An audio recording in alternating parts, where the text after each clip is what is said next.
মাহফুজ কাদেরী দীর্ঘদিন থেকে চিত্রনায়িকা অপু বিশ্বাস এবং শবনম বুবলির সাথে ফটোশুট প্লাস মডেলিং দুটোই করে যাচ্ছেন রীতিমতো।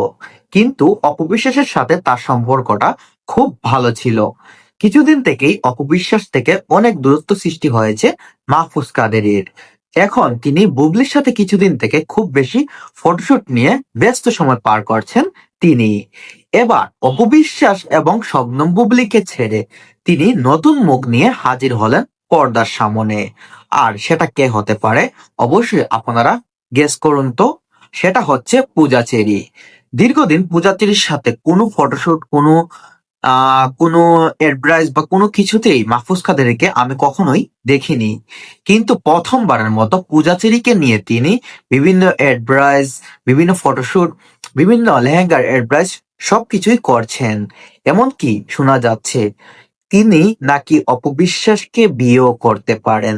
সেটা সামাজিক যোগাযোগ মাধ্যমে রীতিমতো শোনা যাচ্ছে যে মাহফুজ কাদেরী শাকিব খানকে ছেড়ে তিনি নাকি সরি, মাহফুজ কাদেরী না, অপবিশ্বাস শাকিব খানকে ছেড়ে তিনি নাকি মাহফুজ কাদেরীকে বিয়ে করার জন্য প্রস্তুতি নিচ্ছেন।